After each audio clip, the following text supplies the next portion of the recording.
Good afternoon, everybody.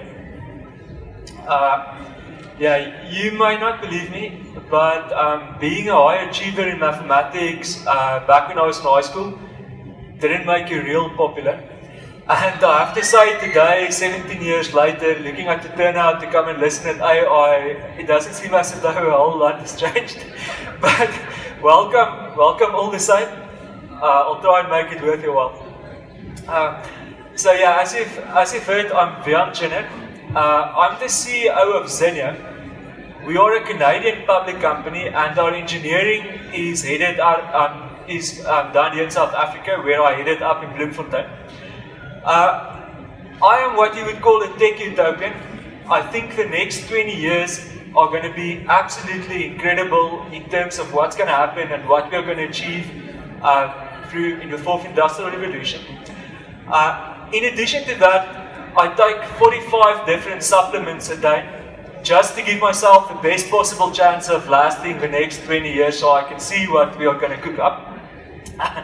And then, when I'm not busy with either of the above, I spend my time off-roading and hiking. So I think that's enough about my CV in general. So it's probably now the time where customarily I need to make a type of a joke, right? Break the ice a little bit. Okay, so obviously, you know that statistics is very important to me. So I don't know if you know this, but it's actually a fact. The number one fear of the average person is public speaking. Fear of death is number two. So it's a statistical curiosity extrapolating from the data that if you are attending a funeral, you are better off in the coffin than delivering the eulogy. So, okay, let's see. Whoa. Okay, it's a bit responsive.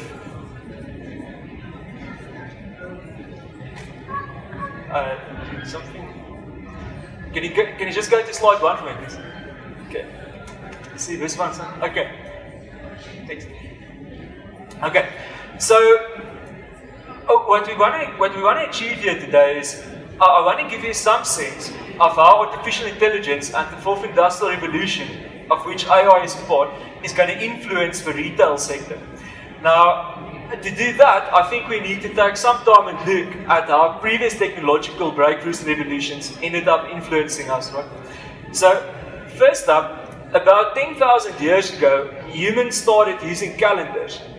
And the minute we had the calendar, we were able to start farming. We were able to plant at the right time of the year, and we were able to domesticate animals. And what really the Neolithic revolution was about taking human muscle power and augmenting it with animal power. So all of a sudden, we were able to take a plow that was too heavy for humans and put it behind the ox.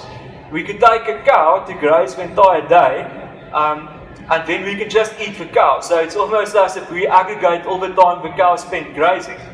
Okay, so the second set of technological revolutions was in the Bronze Age, and the Bronze and Iron Age was really about us creating sharp, robust tools that can augment human fine motor skills. So all of a sudden we were able to work with much greater precision, and when we made war, it was a lot more lethal. Okay, so that was the Bronze and Iron Age. So next up was the Renaissance, and that really started when John Gutenberg were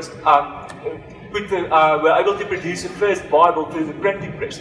Why that was so important, all of a sudden we could reproduce data accurately and cheaply. And that made humans, all of a sudden we had sort of a collective memory, and for the first time in history, we were able to, instead of developing things from start, we were able to build very accurately on what the previous generations left us. Okay, so that lasted until the first industrial revolution. And the seminal technology of the first industrial revolution was the steam engine. Now, whereas animals augmented human muscle power in the agrarian revolution, all of a sudden the steam engine enabled us to manipulate extremely heavy objects. You would need a lot of oxen to drag a train, but you just need one locomotive. the one disadvantage of steam power, it takes a very long time to switch a steam engine on and off. So really, it's a truck, and you need to get the train up to speed, and then it's going to go there. You don't have very fine-grained control over how a steam engine is going to operate, right? Which brings us to the next revolution. So, second industrial revolution, we had the electric motor. And the electric motor, what was such a breakthrough about it is you can switch it on and off at the whim. So that enabled us to manipulate lots smaller objects, and all of a sudden it became possible to build something like the assembly line, which the Model Ts were rolling off from, right? Okay, so next up, third industrial revolution. So that was about manipulating data. With the advent of a transistor, all of a sudden, we were able for the first time to augment our minds. So whereas previously we had to do math on a piece of paper or an abacus, all of a sudden we could do very, very complex calculations within seconds. And it's completely, you can repeat it 100%, it's 100% accurate. So in addition, it allowed us to build something like the internet, which all of a sudden gave humans a sort of collective intelligence. It's not just that memories can be passed on accurately, all of a sudden communication is instantaneous. So we could start somebody in Russia can start collaborating with somebody in Australia, basically at the click of a mouse. So, bring us forward. So what was the effects of these revolutions? Now, this is the GDP per capita in the UK from the year 1200. Now, what you can see with each subsequent revolution, people became exponentially richer, and it's accelerating. Now, some people might argue, well, that's not exactly so. Maybe the rich just got richer, but what about the poor people? Well, that's actually interesting as well. So take a look at the absolute poverty rate on the right-hand side. So the poverty rate came down from 94% in the year 1820. All the way down to 9.6% today. So there's only 9.6% of people in the entire world living on less than $2 a day, whereas it were 94%. So hopefully with the fourth industrial revolution we can completely eradicate that, and maybe next time when we have a graph like this, it's not just $2, maybe we say we start defining absolute poverty as people living under $10 a day. Okay, so next up. Let's talk about the fourth industrial revolution specifically, and what it means for you, how it works, and what it's going to mean for you. So, the fourth industrial revolution, really, the way that the third industrial revolution was about the transistor, and the first industrial revolution was about the steam engine, the fourth industrial revolution is about this. This weird-looking thing here is called the latent semantic index. And what it really enables for a computer is for a computer to understand abstractions the way a human would understand it. Now, what's going on here is your columns across is documents, and in the rows is your words. And what basically is happening is on the grayscale, it's a 20 dimension string. And basically, the darker it is, the more important the computer thinks that specific dimension is to that word or that document. So, not to get too much into the algorithm, but you can draw conclusions here. So by the time it's completely sorted, it puts the words like environment and health that's closest to each other together. So the first time a computer can understand that environment and health is sort of the same thing, and that maybe D8 and D15 is more or less the same document, and we'll get back to this later. So, we can go on. So, why this? So, let's go to something specific why this helps. For the first time, a computer can understand something like language. So here, what's happened now, remember that previously we had everything on a 20 by 20 dimension. Now we've got everything now there's just 2 dimensions. There's power and there's gender, right? So we've projected 4 words onto these 2 dimensions. So king, queen, man, woman. The further up you go, the higher the power index, the further to the right you go, the more feminine. Now, this enables a computer for the first time to be able to understand language a little bit like humans. So a computer, with this encoding, can answer the following question. I can ask a computer, king is to queen as man is to, and it knows that the answer is women. So king to queen is same as man to women. It can go a lot further. So IBM Watson is able to understand something a lot more complex. So on Jeopardy, when Watson participated on Jeopardy, it was able to answer, you are just stiff. You don't have this mosquito-borne illness with a Swahili name, and it knew the answer is dengue fever. That's not trivial. For Watson to have known that, and remember, nobody gave it that question and that answer. For Watson to have known that answer, it needed to first up understand irony, it needed to understand the double negative, and it needed to be able to figure out what the intersect was between Swahili, mosquito-borne illness, and stiffness. So, that's where we are today. A computer is able to answer something that a lot of humans cannot. So, you may have heard artificial intelligence, machine learning, deep learning, and people often use the words interchangeably. But let's go on and talk a little bit about what it means specifically. Now, what you'll see here on this graph is the green dots are female, the grey dots are male, and it's for people's weight and height measurements. And if you want to have an algorithm that can predict based on the height and weight whether somebody is male or female, then you can do it using machine learning. Now, what a data scientist usually does using machine learning is he's trying to figure out what separates the two sets of plots, scatter plots better. Is it a straight line? Is it a parabolic? Is it a higher order polynomial? Now, the great thing about deep nets are, for the first time, it's not necessary for a human to sit and figure out what the equation needs to be.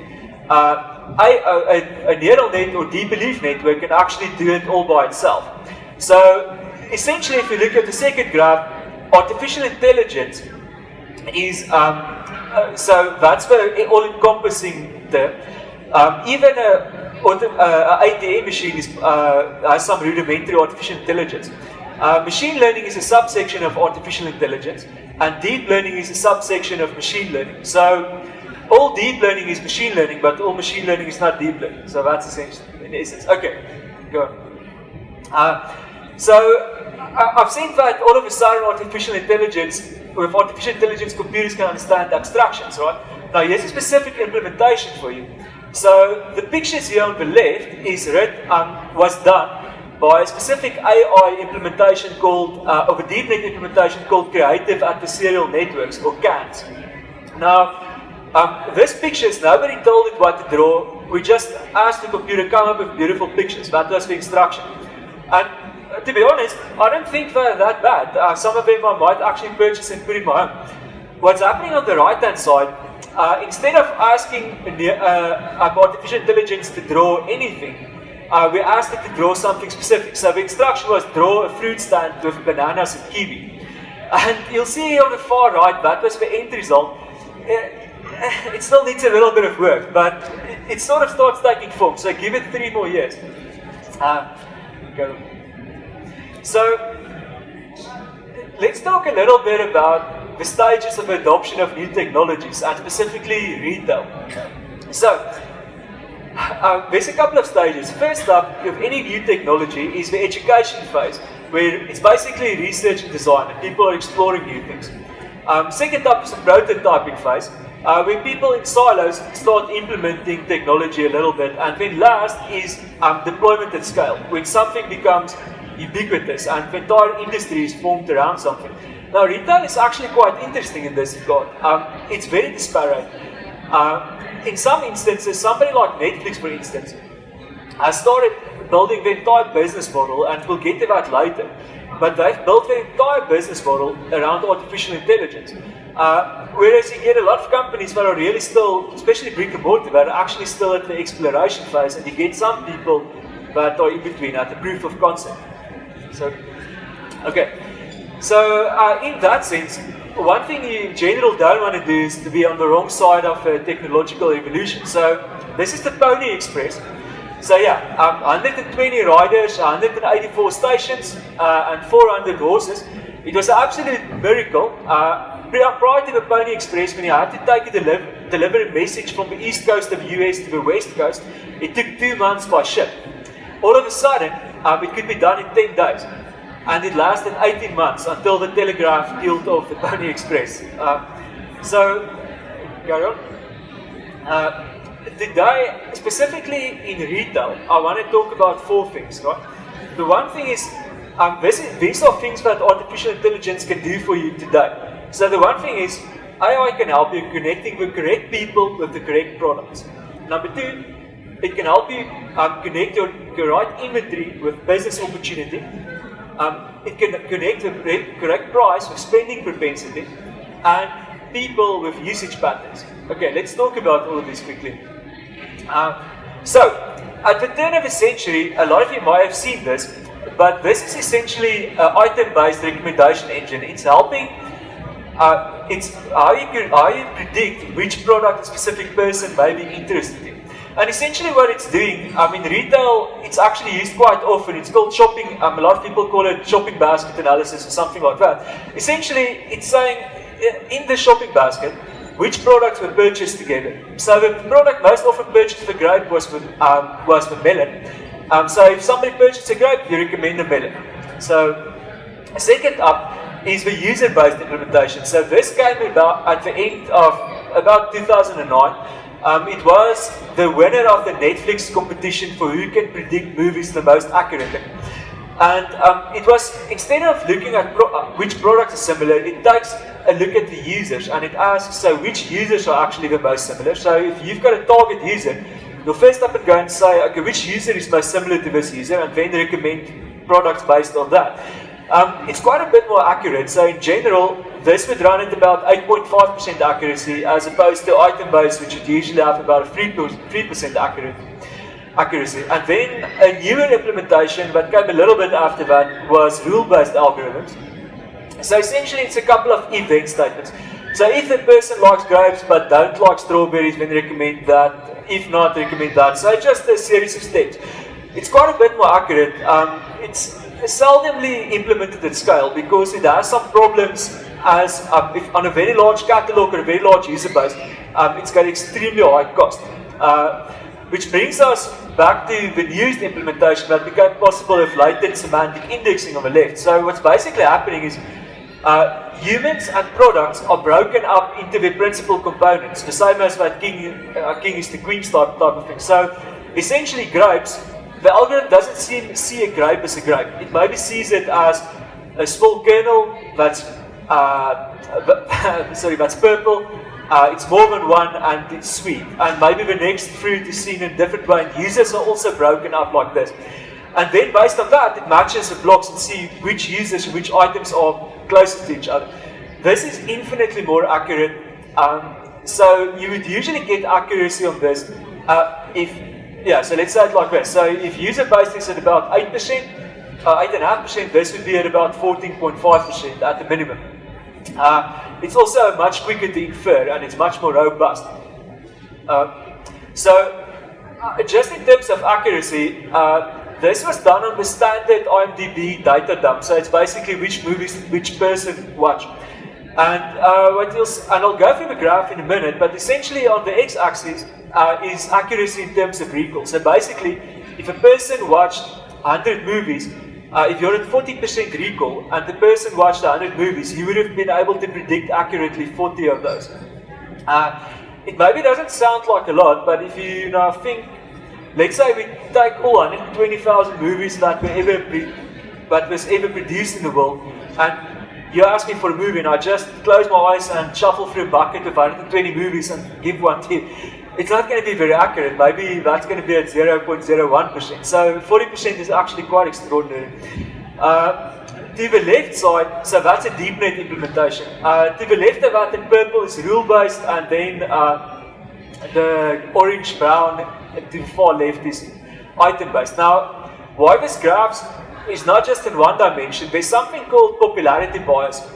Now, almost every single business in the world does recommendations based off popularity. So you'll see it in a restaurant. On the menu it says our most popular item is X, Y, Z. So that's basically a popularity-based recommendation. And you'll see at the bottom of the graph, it's only recommending more popular items. So at 10%, it's only recommending from the 10% most popular items in the catalog. And now most algorithms have an extreme bias to that.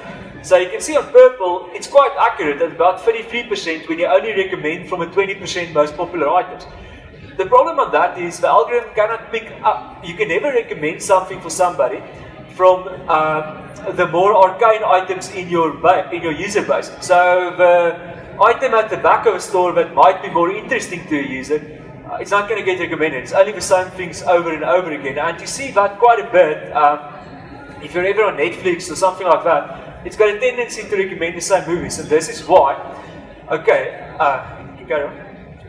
So specifically to retail, so these were two items that I actually received in the past 2 weeks in South Africa. So they were sending me email recommending items to me.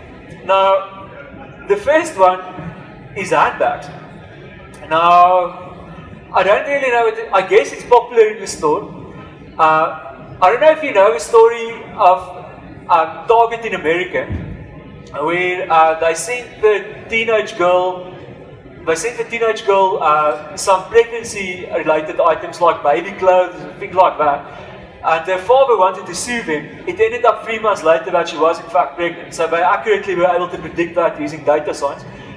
I don't know if maybe this store discovered something I would like to have kept more discreet or something, but in any case, I will recommend handbags.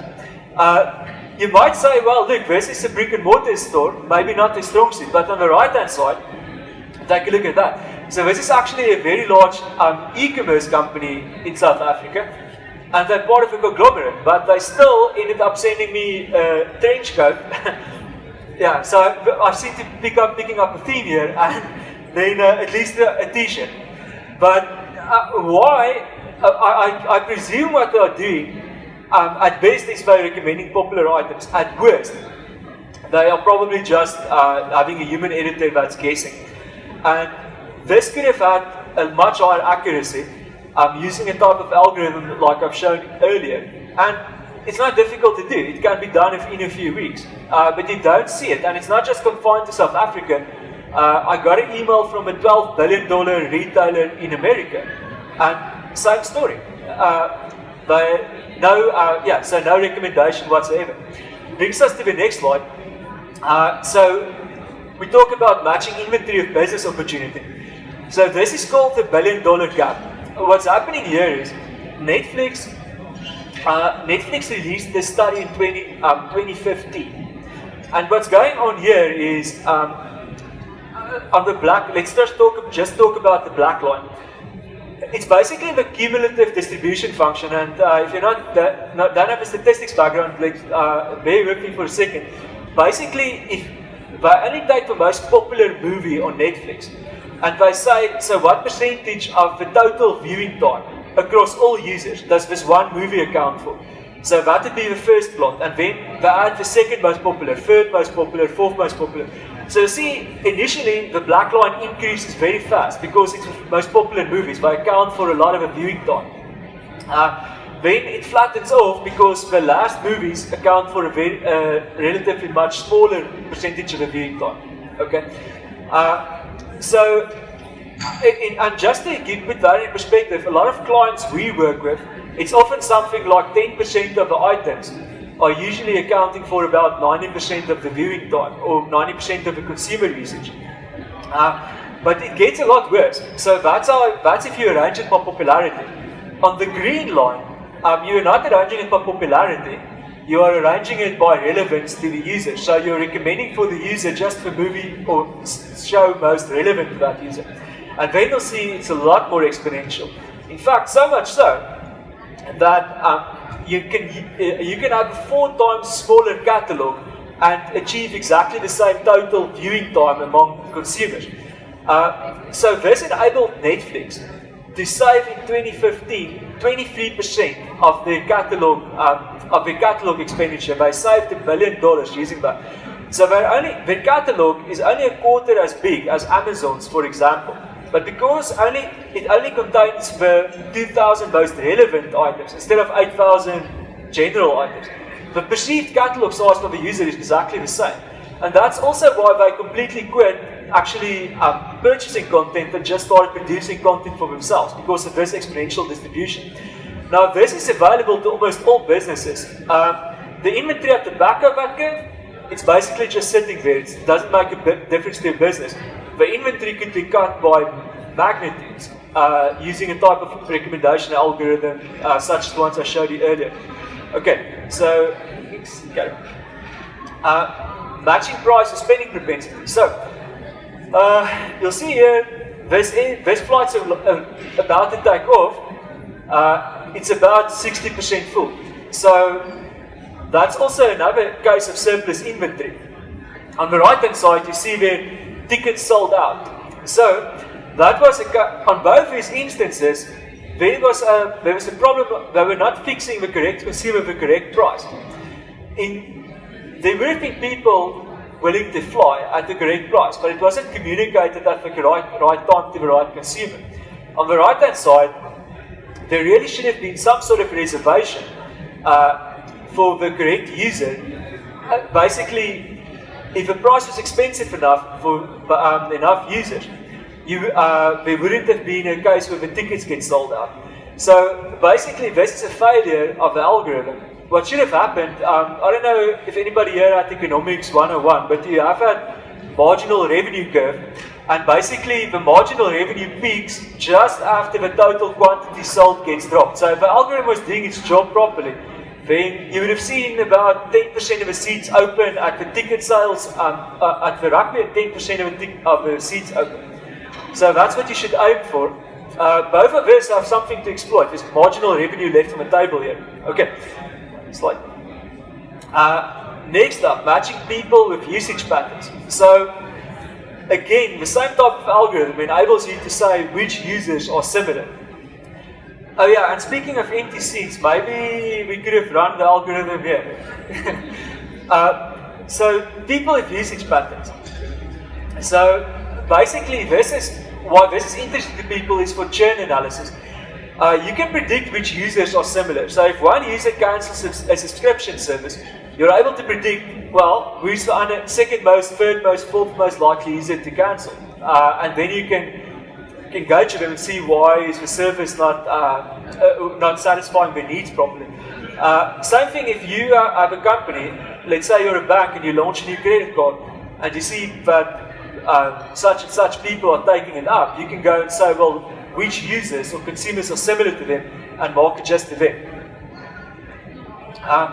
So your options for implementations of these type of algorithms. So one option is IBM Watson, Salesforce Einstein. You can do custom development. McKinsey has a company called Quantum Black, and then lastly, well, Xineoh.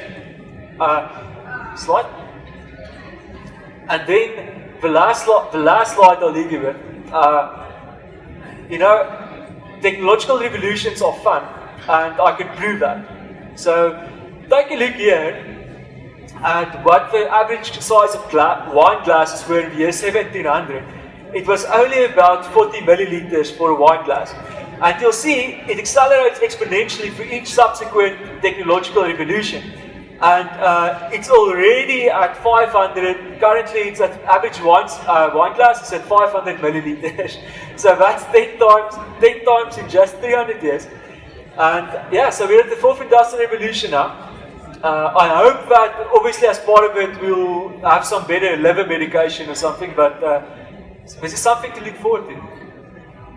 Thank you.